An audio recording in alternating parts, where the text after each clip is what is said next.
Mes chers compatriotes, l'heure est grave, 14 septembre 2023. Mes chers compatriotes, et une partie de la France qui habite le Nord, j'ai la preuve, j'ai la véritable preuve de la fin du monde. Vous croyez que cette histoire de puce dans la main, là, avec le code 666, c'était grave? C'était rien du tout, ça. De la gnognotte. On ne peut pas manger de moules. Avec toute cette pollution. Vous savez que les moules, comme les autres coquillages, et les crustacés aussi d'ailleurs, ce sont des filtres. Déjà que quand on y réfléchit, bon, vous savez que dans l'alimentation, j'en connais un rayon. Enfin, pour ceux qui me connaissent, je suis quand même un ancien prof de sport, mais bon, les produits de la mer, c'est plein d'iode, etc. Mais avec tous les métaux lourds et tout, enfin bref, les coquillages, ce sont des filtres. Mais avec tout ce qui nous balance là, dans le ciel, il y a des métaux lourds, tous les dégâts, je crois qu'ils appellent ça les dégazages, les pétroliers. Enfin bref, c'est une catastrophe. Mais déjà avant, ça servait de filtre. Alors bon, qu'est-ce qu'on peut encore manger avec ces foutus industriels et les dirigeants de cette planète qui laissent faire. Bon, déjà les plats préparés, c'est une catastrophe. Regardez dans la charcuterie, dans la charcuterie, ils foutent du sirop de glucose partout.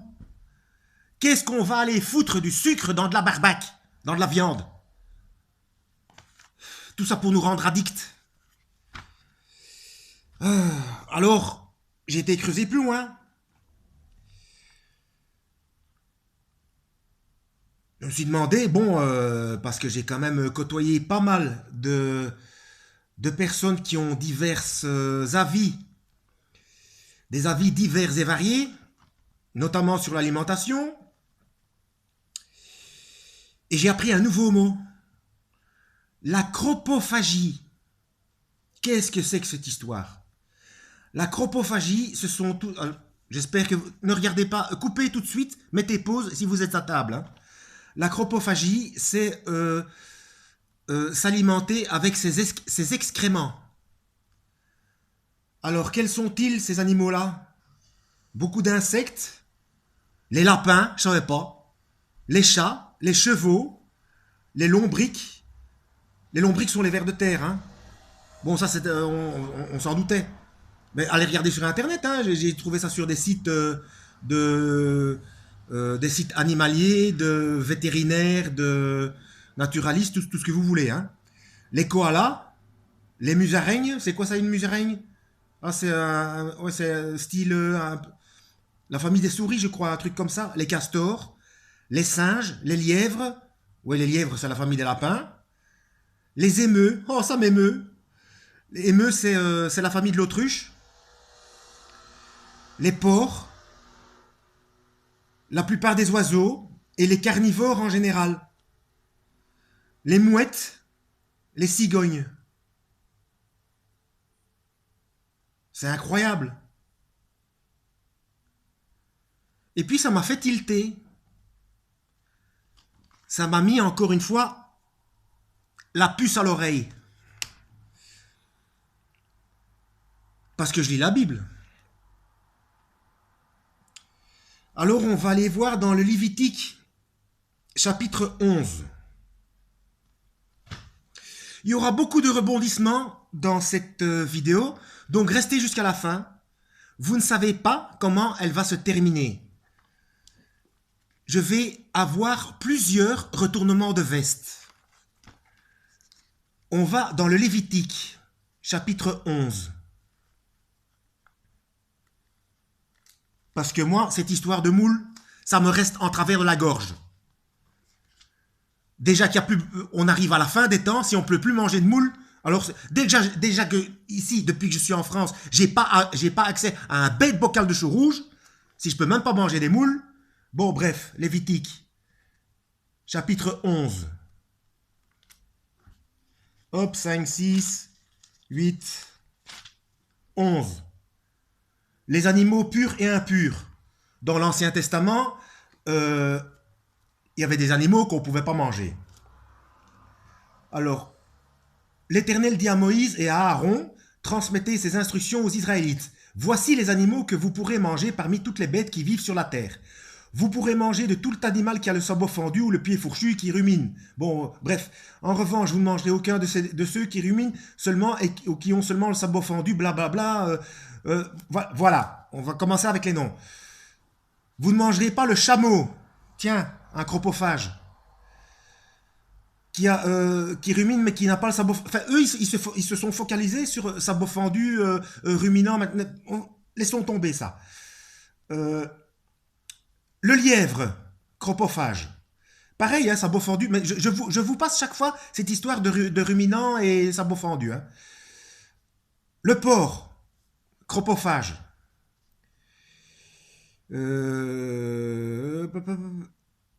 Voilà, ceux que vous pourrez manger. Tous ceux qui vivent dans l'eau, vous pouvez manger tous ceux qui ont des nageoires et des écailles.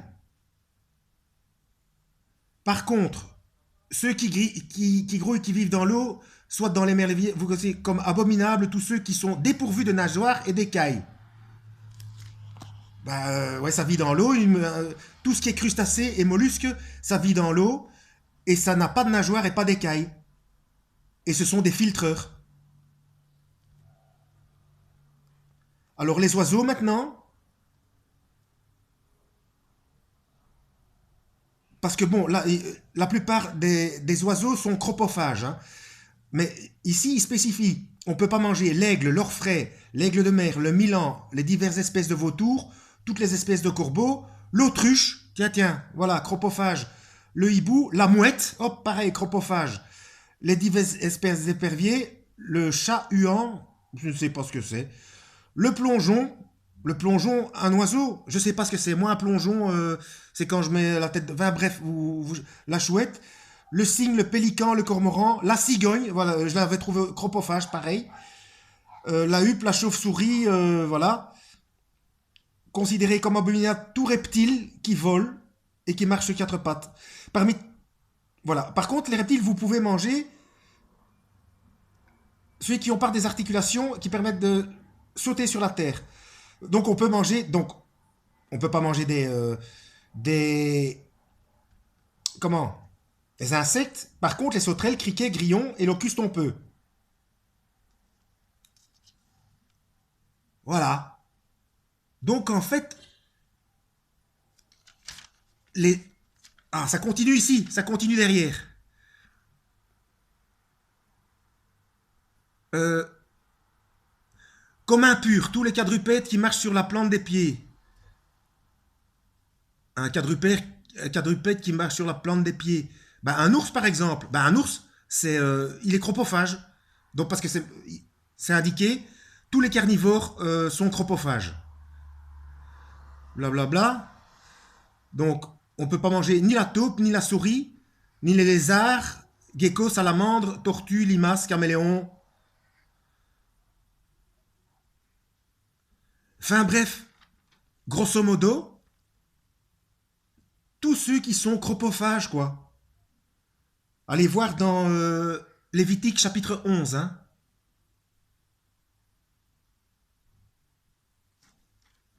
Alors, voilà.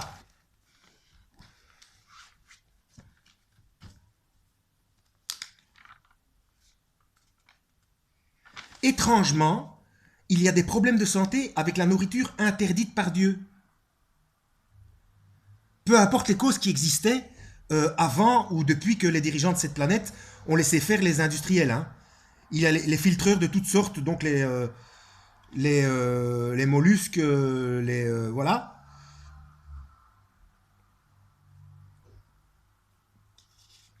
Alors on va aller plus loin. Dieu n'aime pas qu'on traite, Dieu n'aime pas qu'on trahisse le cœur de la loi. Donc je vais aller voir dans Matthieu 23. Matthieu 23, qu'est-ce qu'il dit?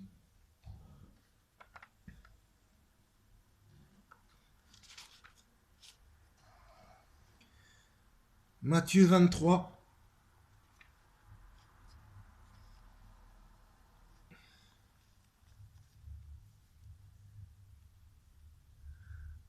Voilà, Jésus est dans le temple là et il se fâche sur les pharisiens parce que les pharisiens et les rabbins, ils n'arrêtent pas de rajouter du poids sur... j'avais fait une vidéo sur ces 613 fameux commandements là. Bon, ici je suis dans l'alimentation, hein. Donc malheur à vous, spécialistes de la loi et pharisiens hypocrites, parce que vous parcourez la mer et la terre pour faire un converti, et quand il l'est devenu, vous en faites un fils de l'enfer, 2 fois pire que vous. Malheur à vous, spécialistes de la loi et pharisiens hypocrites, parce que vous versez la dîme de la menthe, de la nette et du cumin, donc les impôts, quoi, sur le moindre fifrelin de truc, il faut verser la dîme, pour ceci, pour cela. Mais vous laissez ce qu'il y a de plus important dans la loi, la justice, la miséricorde, la bonté, la fidélité. C'est cela qu'il fallait pratiquer sans négliger le reste. Conducteurs aveugles, vous filtrez vos boissons pour éliminer le moucheron, mais vous avalez le chameau. Voilà, donc vous êtes pointilleux sur des tout petits trucs et vous laissez passer le pire. Enfin, et vous faites le pire. Alors, qu'est-ce que j'avais mis encore ?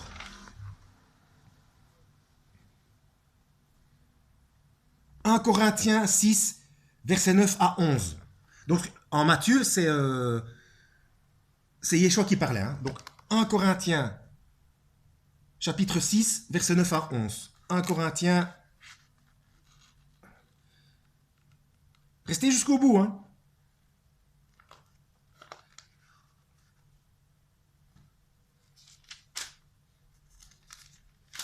J'aurais dû mettre des marque-pages. 1 Corinthiens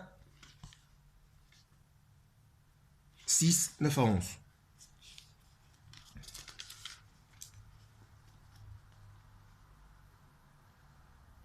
Voilà. Ça, c'est Paul qui parle. Ne savez-vous pas que les injustes n'hériteront pas du royaume de Dieu? Ne vous y trompez pas. Ni ceux qui vivent dans l'immoralité sexuelle, ni les idolâtres, ni les adultères, ni les travestis, ni les homosexuels, ni les voleurs, ni les hommes toujours désireux de posséder plus, ni les ivrognes, ni les calomniateurs, ni les exploiteurs n'hériteront du royaume de Dieu. Et c'est là ce que vous étiez, certains d'entre vous, mais vous avez été lavés, vous avez été déclarés saints, et vous avez été déclarés justes au nom du Seigneur Jésus-Christ et par l'Esprit de notre Dieu. Donc tous ces trucs-là, tous ces bazars, c'est pour aller en enfer.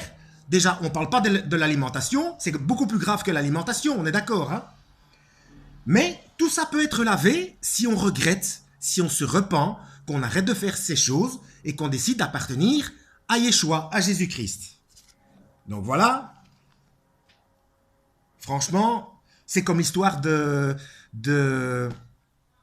catholiques qui pensent que si on ne prend pas cette hostie, qu'on ne boit pas ce vin, on va en enfer. Non, mais ça va pas bien. Quel Dieu empêcherait quelqu'un d'aller au paradis s'il ne mange pas une hostie, s'il ne boit pas un peu de vin? Il faut savoir ce que c'est l'Eucharistie. Hein. C'est pas ça l'Eucharistie. Hein. L'Eucharistie, c'est... déjà, cette histoire de pain et de vin, il a dit, faites ça en mémoire de moi. Donc, c'est comme souvenir. Et quand il a dit, buvez ceci, c'est mon sang, mangez ceci, c'est ma chair, livrée pour vous. Il a dit, celui qui ne mange pas mon corps et ne boit pas mon sang n'ira pas au paradis. C'était une métaphore. D'ailleurs, les Juifs pensaient qu'il appelait au cannibalisme. Mais non, c'est une représentation. J'en ai déjà parlé dans une autre vidéo.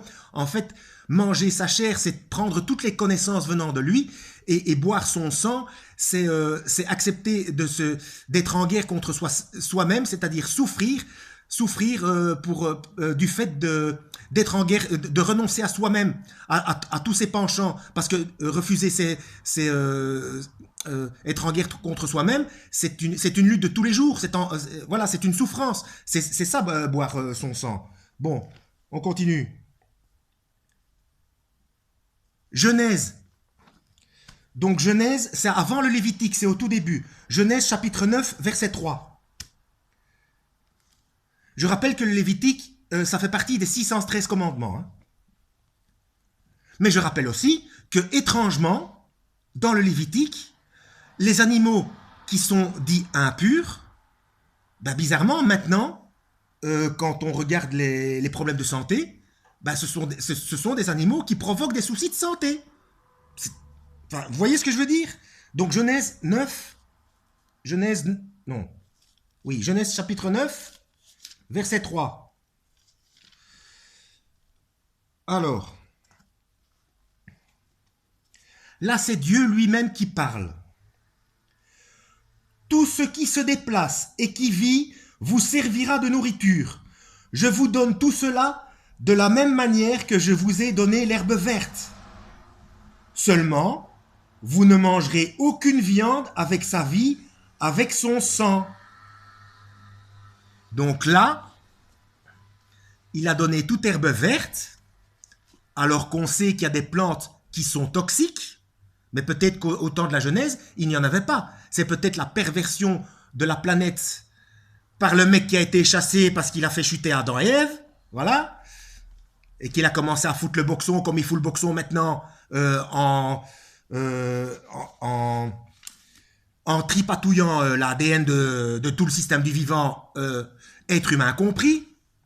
Ouais, je suis énervé. Non, je suis pas énervé. Je m'énerve pas, j'explique. Bon. Donc tout est donné. Tout ce qui se déplace sur la terre. Et tout ce qui vit. Donc tous les animaux. Donc là, il n'y a pas d'animaux purs, impurs, etc. Ou alors peut-être qu'ils sont devenus impurs après la perversion de la génétique par le malin. Je sais pas, je réfléchis, hein, je réfléchis à haute voix. Après, vous voyez, hein. Donc on pouvait tout manger, tout ce qui bouge. La seule chose que Dieu interdit, aucune viande avec sa vie, avec son sang. Parce que le sang, c'est la vie. Le sang transporte l'oxygène. Donc le sang, Donc, mes chers compatriotes, donc ça, ce qui est sûr et certain, les boudins noirs, c'est mort.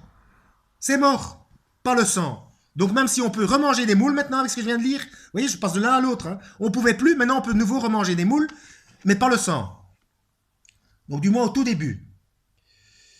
Non, ça de toute façon, pas le sang, quoi qu'il arrive. Parce que le sang, c'est la vie. Et le sang, donc c'est très important pour Dieu. Et le malin, il s'attaque à la vie, au système du vivant, au sang. Et donc, le code génétique. Ah ouais. Réfléchissez avec moi, ça m'aide. Donc ça, c'est Genèse, c'est au tout début. Hein.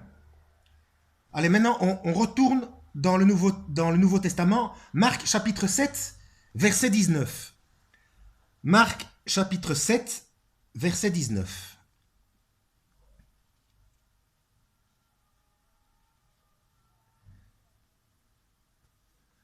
Alors, ensuite, Yeshua, Jésus, donc le Verbe de Dieu, appela toute la foule et lui dit « Écoutez-moi tous et comprenez. Il n'y a rien d'extérieur à l'homme qui puisse le rendre impur en pénétrant en lui. Mais c'est ce qui sort de l'homme qui le rend impur. Si quelqu'un a des oreilles pour entendre, qu'il entende. » Mettez le son à fond, hein. Je sais que moi, mes vidéos, le son est dégueulasse. Je suis désolé. Lorsqu'il fut entré dans la maison, loin de la foule, ses disciples l'interrogèrent sur cette parabole. Il leur dit, « Vous aussi, vous êtes donc sans intelligence ? Ne comprenez-vous pas que rien de ce qui de l'extérieur entre dans l'homme ne peut le rendre impur ?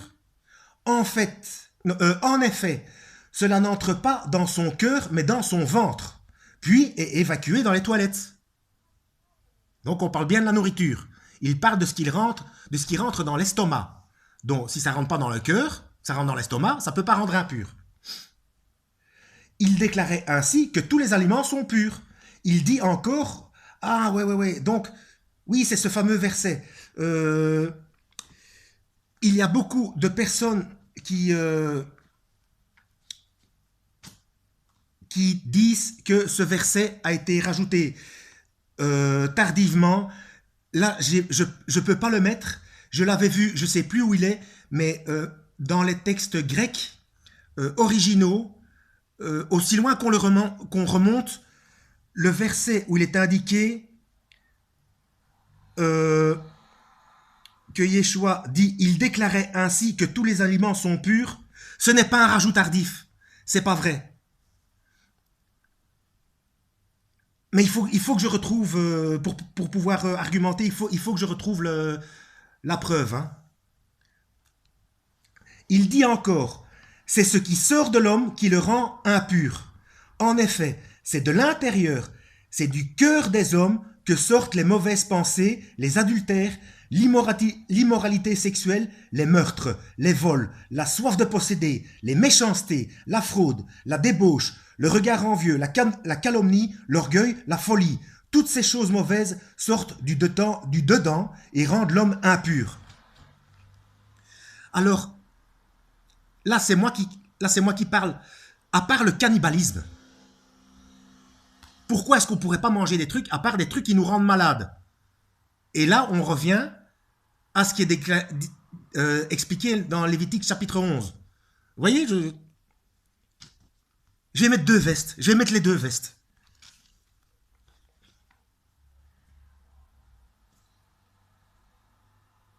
Alors, on va finir par Romains.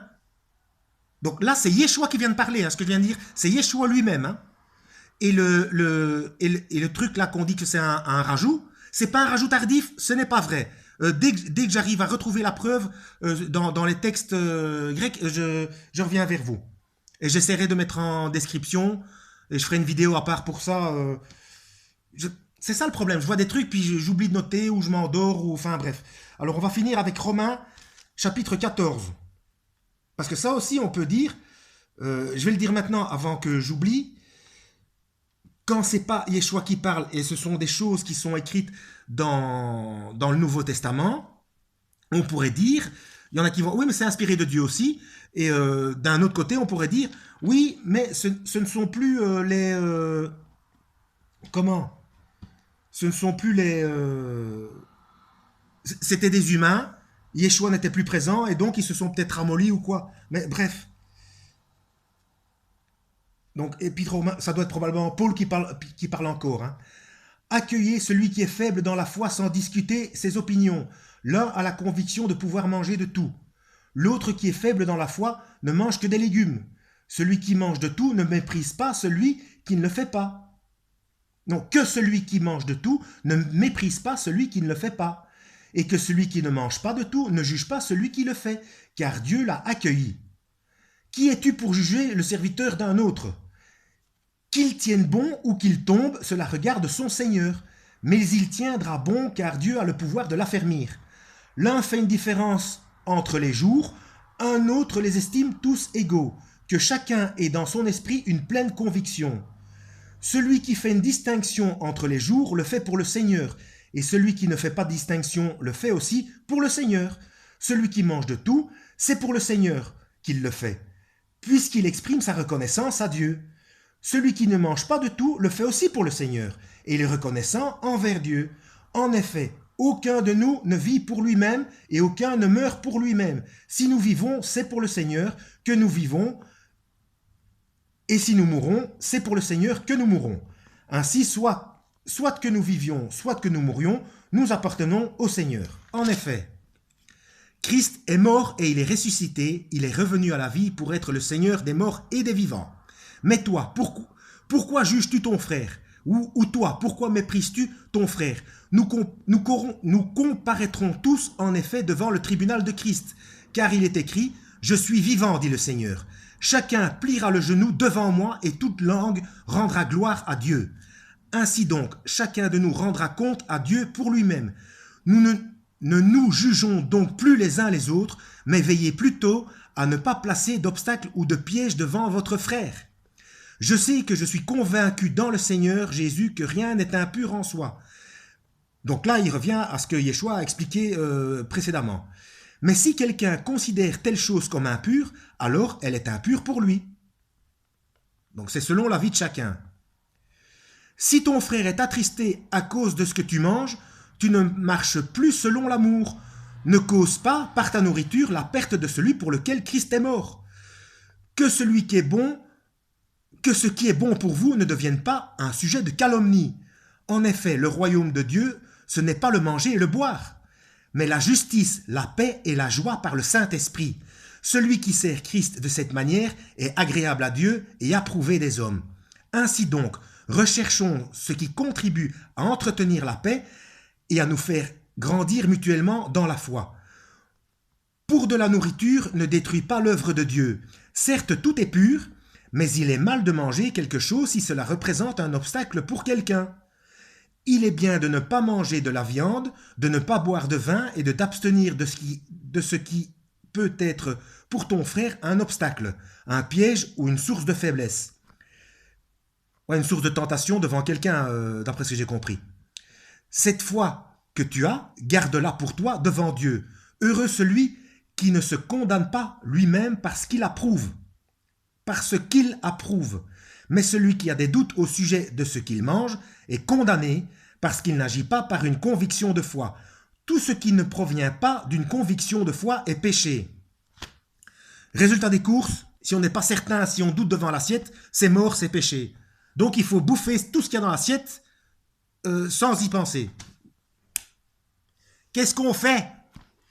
On mange des moules ou on mange pas des moules? Alors, ouais, j'ai oublié de vous dire un truc, mais la vidéo est déjà longue. C'est aussi dans... Oui, il discutait de ça dans les Actes des Apôtres, je sais plus où. Où il disait... il y en a qui étaient des nouveaux convertis, et c'est Pierre qui discutait avec d'autres, et il avait dit... pour des nouveaux convertis, on va pas leur mettre trop de choses sur les épaules, on va juste leur dire qu'il ne faut pas manger d'animaux qui sont sacrifiés aux idoles et de ne pas manger le sang. Donc le sang, je rappelle que dès Genèse, donc déjà bien avant Lévitique 11, hein, donc on pouvait manger de tout, mais pas le sang. Apparemment, le sang, c'est important pour Dieu. Il y a une histoire de génétique, d'après ce que je comprends. Hein. Oui, donc interdisons-leur de manger du sang et des animaux qui sont sacrifiés aux idoles. Mais il n'a pas parlé des sortes d'animaux parce qu'il a dit de toute façon, ils vont régulièrement dans les synagogues et dans les synagogues, on parle toujours de la loi de Moïse. Et dans la loi de Moïse, il y a certainement le Lévitique qui était énoncé. Voilà. Donc, et ça tombe bien, la phrase que je vais dire, dans tout ce bazar, il y a à boire et à manger. Voilà, j'espère que vous êtes aussi confus que moi. Donc il y a tout ce qu'il faut pour... Alors, comment fait-on?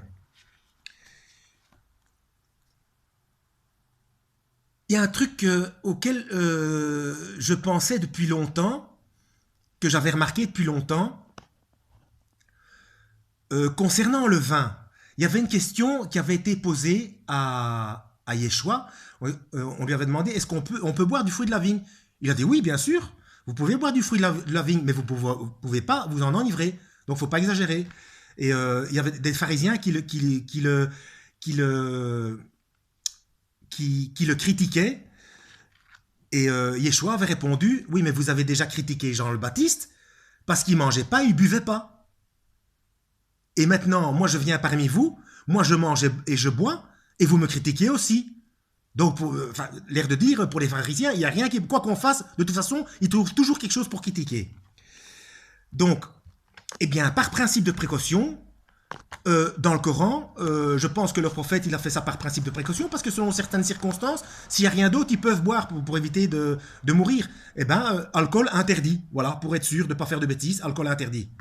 Par contre, il y a un truc qui ne va pas, c'est que pour beaucoup, pas tous évidemment, pas ceux qui sont éclairés, hein, mais pour ceux qui sont aveuglés, comme chez les chrétiens aveuglés, c'est pareil. Ah oui, mais comme c'est pas écrit dans le Coran, on peut fumer. Ben non, fumer, c'est aussi mauvais pour la santé, laisse tomber, quoi.